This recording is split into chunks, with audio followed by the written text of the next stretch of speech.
Hi, we're being joined today by Jake Edwards, president of the USL. Just getting ready to kick off an exciting 2018 season. Jake, thank you very much for joining us today. Great, my pleasure. Jake, it's been another exciting off-season for the USL, and buzz is really picking up as we're getting ready to kick off here.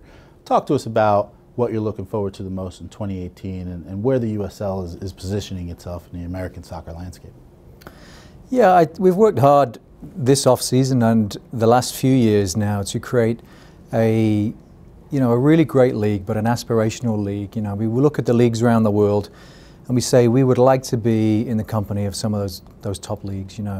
We're now the second division in the US. We've worked hard to achieve that, and we aspire to be one of the top second divisions in the world. And there's some phenomenal leagues out there to aspire to that we can learn from. But things are going great. It's been a busy off-season. We've got some new teams coming on board, some great new owners coming in the league, phenomenal new players coming in the league. And it's going to be by far and away the toughest and most competitive season, but certainly it's the biggest season we've had yet. More games, more teams.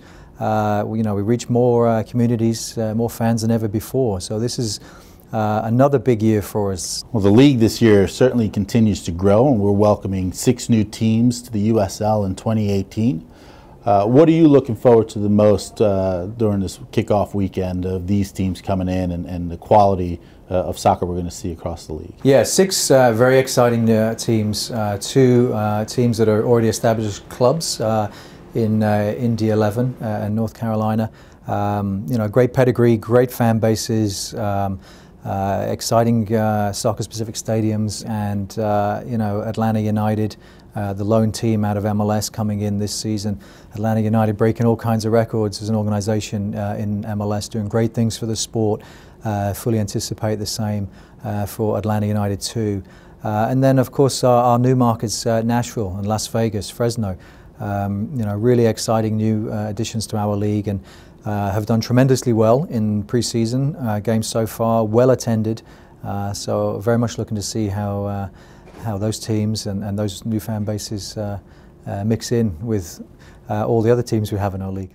Looking at some of the players, we've had a number of internationals now that call the USL home. What does that mean to you and the rest of the folks at the league that we're seeing so many of these world-class players now apply their trade here with the USL? It's important. It's a testament to the growth of the league, the exposure the league's getting around the world now, that players in a number of countries are now seeing the USL regularly, appreciating the quality of what's going on here, and want to make this the league they want to play in, whether that's Didier Drogba, Joe Cole, and players of that caliber and quality who have played at the very highest level. We've had a significant amount of players this season that have played in the Gold Cup, that have played in the World Cup qualifiers, that are playing full senior international, as well as a nice mix of some of the next best players coming out of this country, players on the under-20 national teams.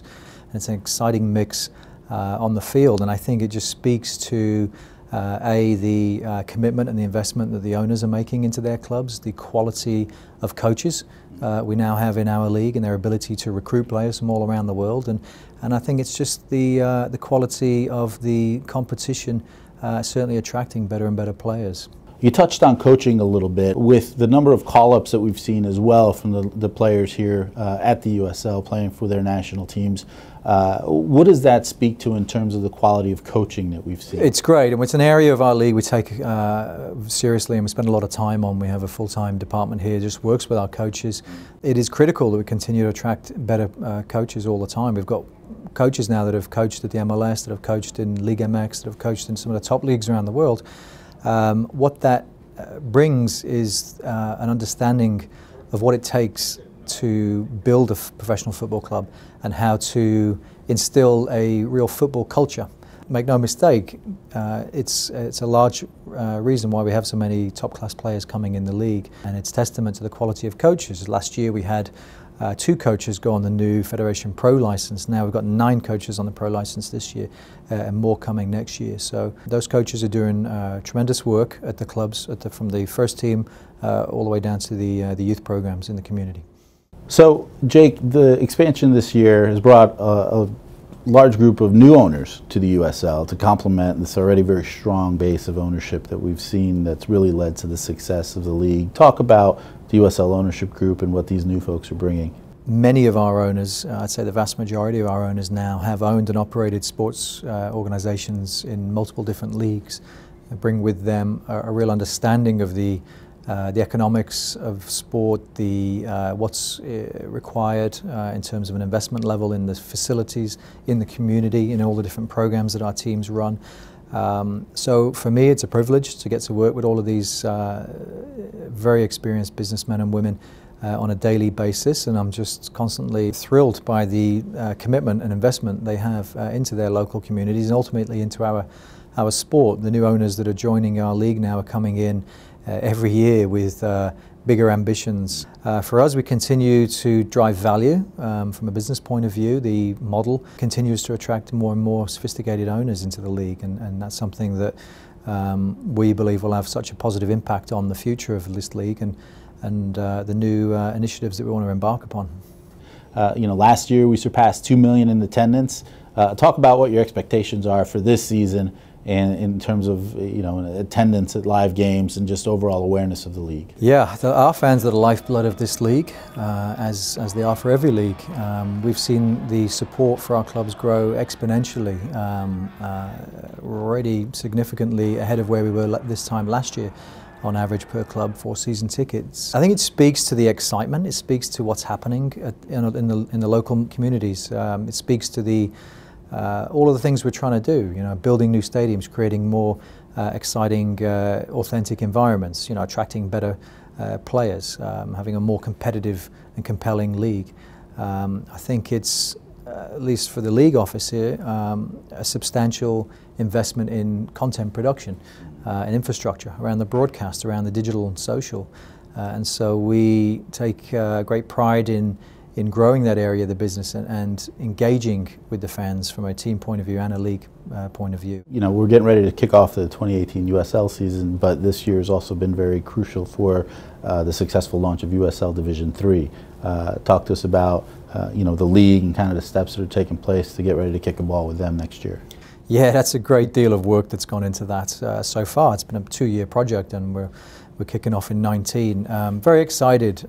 It's a significantly important step that we're taking here because there needs to be more professional soccer. There are a significant number of communities and fans that don't have access to a professional team of their own. And there's an opportunity there to go into these communities. We want professional soccer clubs that are going to be here for many years to come, and we'll follow the same model with the right ownership, with the right venue, and with great professional players. Now between the 2 professional divisions, and also with our pre-professional league, our PDL, our Elite Amateur Under 23 league. Now with the 3 properties, you'll actually see more integration of these leagues. Division 3 is going to have a huge impact on the growth of the sport. What does Jake, as president, think about when you're looking ahead for the next decade? What are some initiatives that you kind of see on the horizon? We set a long-term strategic plan out that took us through 2020. Some of those projects are going to carry on beyond that. There'll be some more expansion into the USL for Division 3. It's the continuation of our soccer-specific stadium push to get all of our teams playing in those venues. Again, continue to focus on the competition level, continue to attract quality players and world-class stars into the league, and coaches as well. A large part of what we're going to be focusing now is on the commercial growth and the media growth of the league, as we've built significant interest and significant quality, and there's a lot of people that want the content now, and so we're going to be unveiling a lot of new partners over the coming 12 to 24 months. So there's a big area of focus there for the league. And ultimately the fans, keep servicing the fans, keep engaging with the fans, keep giving the fans more and more great professional soccer for them to come out and support.